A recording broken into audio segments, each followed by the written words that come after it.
Assalamualaikum warahmatullahi wabarakatuh. Perkenalkan, nama saya Arina Putriyanti dengan NIM 2100031157. Perkenalkan saya untuk menyampaikan sedikit materi yang berjudul teori atau pemikiran pendidikan Islam menurut Al-Ghazali. Langsung saja, pendidikan merupakan suatu hal yang sangat penting dalam kehidupan manusia. Terlebih lagi pada era globalisasi sekarang ini, perubahan yang terjadi dengan sangat cepat dan kompleks tidak terlepas dari pendidikan, baik perubahan yang menyangkut nilai dan struktur masyarakat dalam kehidupan. Seiring berputarnya dunia, modernisasi dan perkembangan ilmu pengetahuan semakin meningkat. Dan akhir-akhir ini banyak yang kita jumpai tokoh-tokoh Islam yang belum dikenal yang memiliki pengaruh besar terhadap kemajuan pendidikan di dunia. Mereka kadang-kadang merendahkan dengan mengatakan, di mana tokoh-tokoh Islam? Hal ini terjadi karena mereka tidak mengenal beberapa tokoh Islam yang telah berhasil membesarkan generasi, tidak kurang dari para pemimpin pendidikan Islam, yang telah membina generasi yang berkarakter, disiplin, baik, bermanfaat bagi kepentingan agama, tanah air, dan bangsa. Dilihat dari realitas pendidikan yang ada, ternyata pendidikan menghasilkan para korupsi, orang yang suka mendapatkan hal tidak penting. Melihat seberapa besar peran pendidikan Islam dalam membentuk kepribadian, hal ini ingin mengkaji pendidikan Islam khususnya di mata Al-Ghazali. Al-Ghazali dengan nama lengkap yaitu Abu Hamid Muhammad bin Muhammad Al-Ghazali At-Tusi Asy-Syafi'i, lahir di Tus tahun 1058 atau 450 Hijriah. Meninggal di Tus tahun 111 atau 14 Jumadil akhir tahun 505 Hijriah. Umur 52-53 tahun. Beliau adalah seorang filsuf dan teolog muslim Persia yang dikenal sebagai Al-Ghazal di dunia barat abad pertengahan. Jenazahnya dikebumikan di tempat kelahirannya. Selain sebagai ulama dan ahli bidang agama, Imam Al-Ghazali memiliki pandangan yang sangat lengkap tentang pendidikan. Tidak hanya berfokus pada nilai-nilai Islam, tetapi juga profesional dalam masalah ilmiah. Pandangan Al-Ghazali tentang pendidikan tidak mengharuskan siswa untuk menaati gurunya dalam segala keadaan, tapi harus taat selama tidak bertentangan dengan perintah Allah Subhanahu wa taala.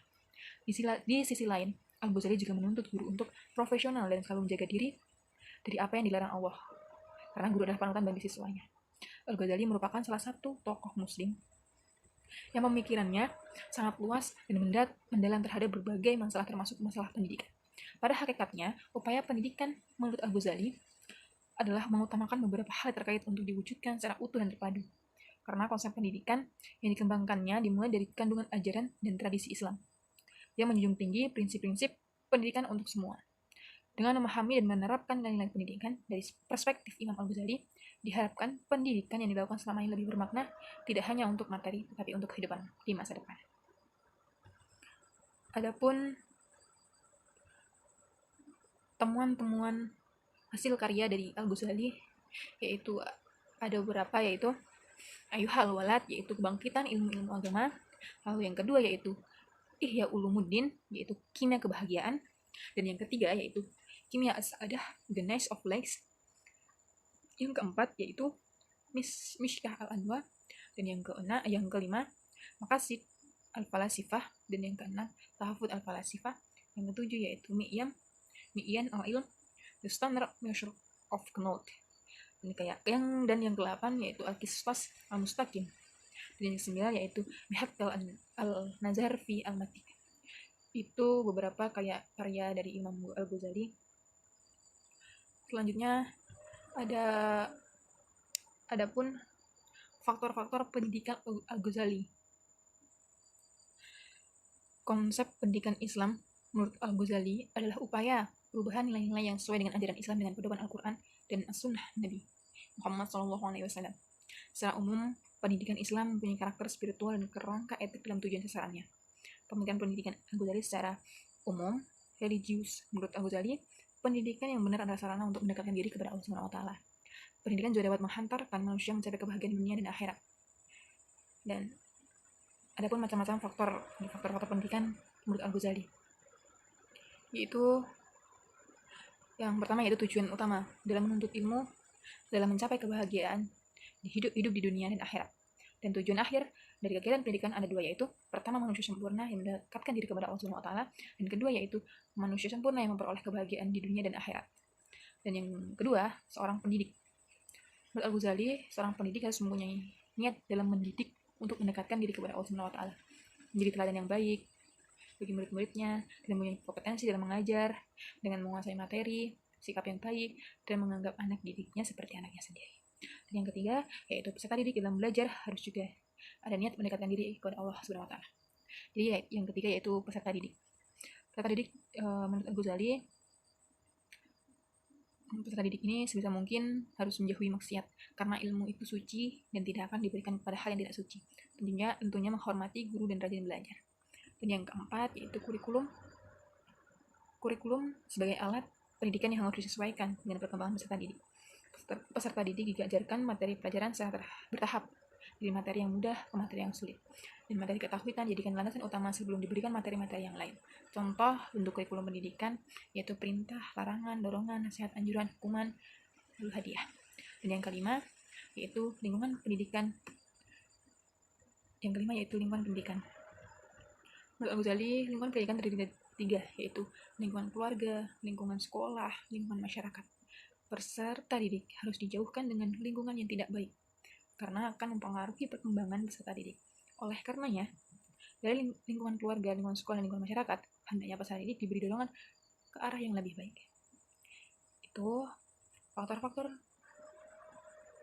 pendidikan menurut Al-Ghazali. Lalu pemikiran menurut Al-Ghazali tentang pendidikan. Yang pertama, ada pemikiran tentang teologi. Menurut Al-Ghazali, ada yang pertama ilmu kalam, yang kedua tasawuf, dan lalu yang kedua pemikiran tentang filsafat, yaitu filsafat alam, lalu yang ketiga yaitu pemikiran tentang pendidikan, ada pendidikan dan pengajaran, dan yang kedua kurikulum, lalu pendidikan karakter, dan pendidikan akidah. Sedikit pemikiran-pemikiran dari Al-Ghazali. Adapun relevansi atau implikasi dari pemikiran Al-Ghazali dengan pendidikan di Indonesia yang sekarang. Terdapat pada Undang-Undang Dasar Nomor 20 Tahun 2003 yang mengatur tentang fungsi dan tujuan pendidikan nasional di Indonesia, yang mana fungsi pendidikan nasional yaitu mengembangkan kemampuan dan membentuk watak serta peradaban bangsa yang bermartabat dalam rangka mencerdaskan kehidupan bangsa, bertujuan untuk berkembangnya potensi peserta didik agar menjadi manusia yang beriman dan bertakwa kepada Tuhan Yang Maha Esa, berakhlak mulia, sehat, berilmu, cakap, kreatif, mandiri, dan menjadi warga negara yang demokratis dan bertanggung jawab. Tujuan pendidikan nasional di Indonesia dibandingkan dengan tujuan pendidikan menurut Imam Al-Ghazali itu sangat berkaitan dengan menekankan pada aspek kognitif yang meliputi kecerdasan, penalaran, dan daya pikir, aspek afektif yang meliputi pembinaan hati, seperti pengembangan rasa, hati, dan rohani, dan aspek psikomotor, yaitu pembinaan jasmani, seperti kesehatan badan dan keterampilan pada peserta didik yang mengacu kepada nilai-nilai keabadian dan ketuhanan. Menuju kepada kedua tujuan pendidikan tersebut, bertujuan sama untuk mengembangkan kemampuan yang dimiliki peserta didik yang menuju pada nilai-nilai keabadian, yaitu membimbing peserta didik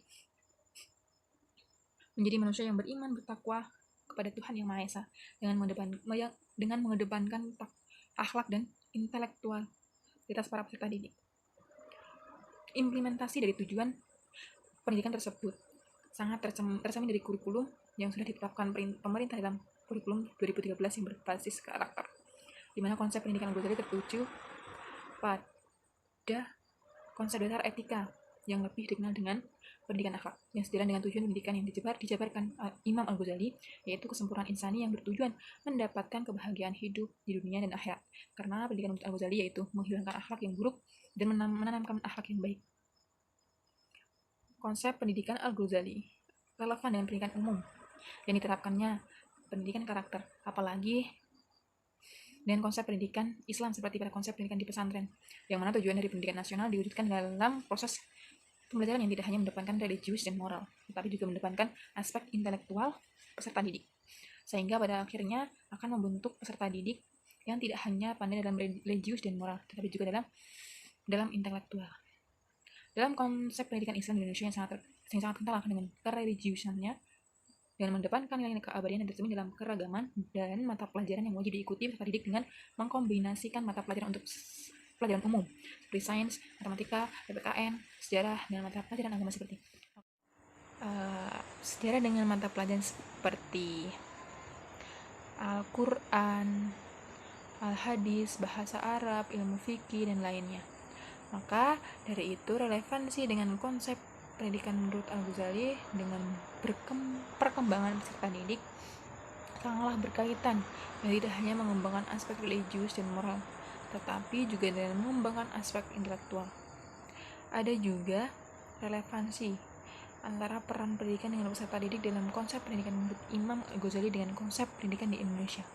Dari pendidikan umum maupun pendidikan Islam adalah peran pendidikan sebagai pembimbing utama dari pengembangan potensi peserta didik melalui kegiatan pembelajaran yang dilaksanakan sehingga pendidik itu harus memiliki kompetensi yang sesuai dengan bidang keahliannya dan harus menjadi pendidik yang profesional sebagaimana yang tertuang pada konsep pendidikan profesional yang dijabarkan Imam Al-Ghazali. Sangat relevan dengan ciri-ciri seorang pendidik seperti pada Undang-Undang Sisdiknas tahun 2003 yang mengharuskan seorang pendidik memiliki kompetensi dan profesional pada aspek pedagogik, sosial, kepribadian, dan keterampilan. Dan juga dengan peran peserta didik dalam proses pembelajaran memiliki peran yang penting. Lebih lagi di mana tuntutan kurikulum 2013.